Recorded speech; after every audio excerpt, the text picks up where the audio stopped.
안녕하십니까, 김월수 행정사입니다. 최근에 출입국 업계에 종사하시는 분들의 소식을 듣다 보면 요즘 손님이 너무 없다, 매출이 예전에 반도 안 된다, 이러다가는 사무실 문 닫게 생겼다라고 하소연하시는 이야기를 많이 듣게 됩니다. 그 원인을 저 나름대로의 판단과 근거를 가지고 설명을 드리려고 합니다. 오늘의 영상은 저의 개인적인 생각인 만큼 제가 생각하지 못한 부분이 있다면 댓글로 설명을 해주시면 고맙겠습니다. 또한 행정사나 여행사를 신규 오픈하려고 하는 분들에게는 오늘 이 영상이 좋은 정보가 될 것으로 생각을 합니다.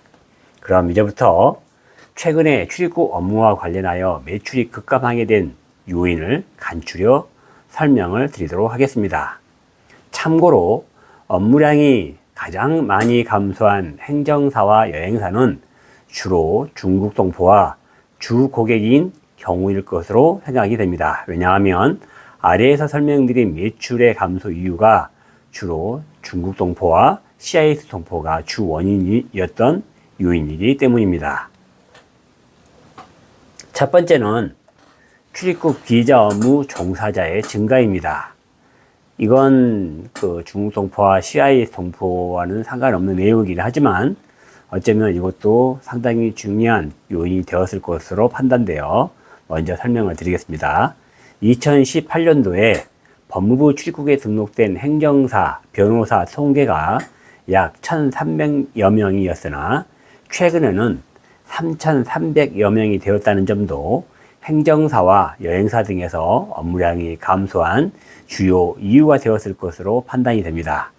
2016년도에 1,700명까지 등록을 하였으나 2017년도부터 약 2년 동안 등록 행정사 실태 조사를 한 결과 2018년도에는 1,300여 명까지 급감하였다가 그 이후로 다시 꾸준히 증가하여 2025년 5월 22일부로 3,377명이 법무부 출입국에 등록된 상황입니다.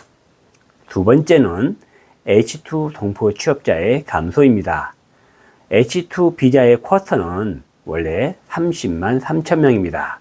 하지만 2010년대에 30만 명의 정점을 찍고 그 이후로 꾸준히 감소하면서 코로나 이후부터 현저하게 감소하여 지금은 2025년 4월 법무부 출입국의 통계로 확인한 결과 9만 1,727명으로 숫자를 확인하였습니다. 이 수치는 비취업 연장자도 포함됐다고 생각하시면 됩니다.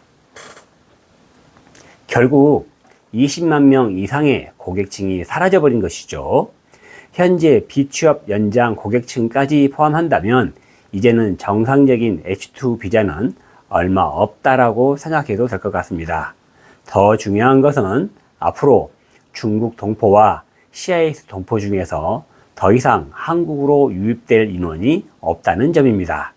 중국에서는 한국에 올 사람은 이미 다 왔다는 상황이고 CIS 동포 중에서도 지금까지 오지 않는 사람은 그나마 그 나라에서 자리를 잡고 살만한 형편인 사람들이 대부분이기 때문에 더 이상 한국에는 오지 않을 것이라고 합니다. 그래서 정부에서는 더 이상의 H2 비자 코드를 전수할 이유가 없다라고 판단하여 2026년도부터는 F4의 흡수 통합할 방침으로 준비하고 있다고 합니다. 결국 H2 비자의 감소와 F4 비자로 흡수 통합의 결정은 건설 기능사 자격증을 목적으로 하는 학원의 몰락을 초래하는 결과도 초래하였습니다. 세 번째 이유로는 2024년 GNI의 급격한 상향 조정입니다. 최근에 영주권을 신청하려고 하는 대다수 중국 동포 중에서 2024년도 소득 조건이 충족되지 않아 영주 변경을 신청하지 못하는 사례가 급증하고 있습니다. 2024년도 GNI가 5천만 원, 정확하게 말하면 5천 원 부족한 4,995만 원 이상으로 상향 조정되면서 영주권으로 변경하고자 하는 수요가 전년도에 비교하여 급감하게 되었다는 점입니다.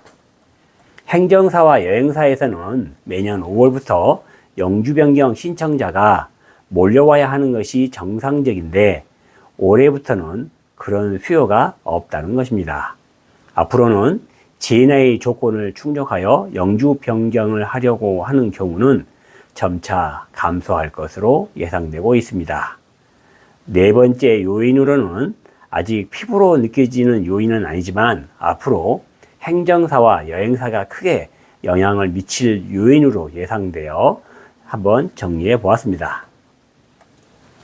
행정사 또는 여행사가 설립되지 않는 지역, 예를 들면 충북 음성이나 진천 또는 화성, 평택 이런 지역에서 아시아마트 등에서 외국인의 체류 연장과 자격 변경 등의 업무를 암암리 추진하는 것을 벤치마킹하여 외국인 체류기간 연장 업무를 앞으로는 CU 편의점에서 취급하겠다라고 하는 언론 보도를 보았을 것입니다.